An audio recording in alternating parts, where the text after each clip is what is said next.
Welcome to the show, Ted. Appreciate you being here.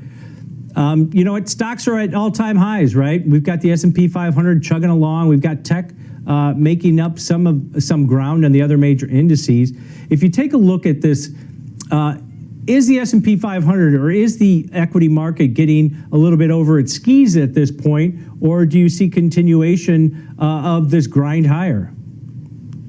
Well, you know, Tom, we really think it's just a momentum move at this point. I mean, you can't really justify so many of the prices right now you see. So when you get into this level, the marketplace, and momentum can go a long time. I mean, it's very, very hard for people right now to try to go against the grain when everybody's in the market. They want it higher. And you usually hear the same mantra right now from everybody, you know, strong half, everybody coming out in the second half. And that's really all over Wall Street right now.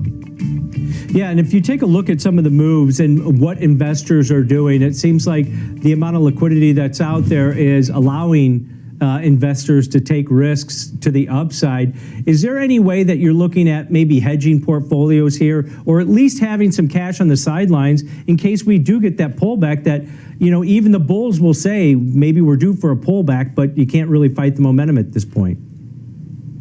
Well, I think where people confuse something is the reason the cash is coming into the market is because a normal saver can't make any money anymore thanks to the Fed. I mean, they set it up so that really the safest people get hurt the worst. And so everybody drives into the market to risk assets. For us, you know, we're running anywhere between 25 and 35% liquid, depending on the strategy, not because we're trying to time it, just because we don't have things that fit the criteria we want for buying companies. Yeah, and I think that's a good point. You know, everybody wants to be invested in the market, but sitting on the sidelines, actually waiting for those opportunities is never a bad idea, because timing the market is the most difficult thing and almost impossible at this point. But if you look at, you know, maybe the fundamental basis versus the trajectory that we're seeing and the valuations that we're seeing, are the fundamentals backing that up, or do we have to wait for corporate earnings to come out to kind of justify the valuations here? Well, we don't think it justifies it on the market as a whole. Now, single stocks, we do. We think there's some justification for what they have. But the other side is that you have to think about this. If everybody is on the same plane here on inflation, that also means by the time you get into the third quarter, these companies' profit margins are going to be under pressure, not only from the cost of goods, but from costs coming from labor. And nobody's factoring that in. If all of a sudden margins squeeze on you, then no, the valuations don't work. Yeah, and we'll have to wait and see on that with earnings season kicking off next week. But if you look at some individual names that you've got on your notes here, first one that comes up to me is Tencent. You know, we've got some more regulation over in China, maybe putting a cap, and it's had a rough couple of months here in the market, pulling back from recent highs. What's your outlook here for Tencent? Well, you have to look at this, and then, you know, I know people have some thoughts on China, but China is really a fast-growing country. And if you look at Tencent, if you could think about it, Tom, it's a cross between Facebook and PayPal, if you want to look at it that way. They're going to grow at 20% a year.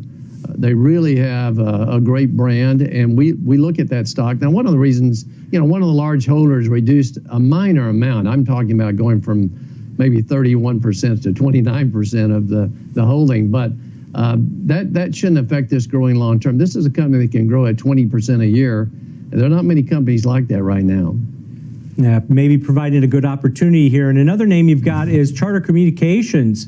If you take a look at this stock, it's been consolidating after a nice 3-year run here.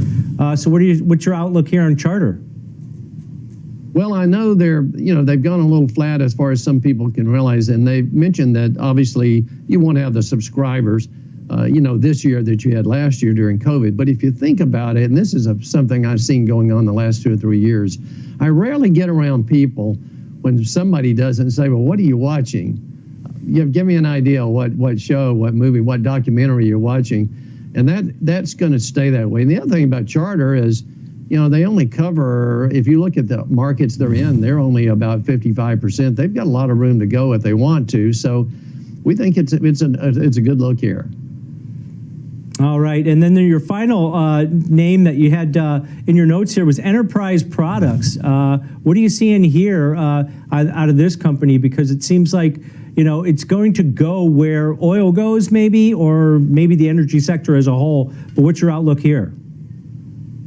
Well, it probably would follow the oil price, Tom. I think the thing about energy products, is that what you're going to find is that enterprise products. I mean, what you'll find about enterprise is that they are in a position to where, you know, they cover a lot of territory, not just some oil in the lines, but they do storage, they do natural gas liquids, they do natural gas and all the things that go with it. And this company is well financed. You know, it's had 22 years of distribution increases, and at 8% with a tax deferred look, I think that's hard to beat for cash flow over the next 5 years. Yeah. All right. Great stock picks there, Ted. Appreciate that. That's Ted Oakley. He's the founder of Oxbow Advisors. Thanks again for joining us, Ted.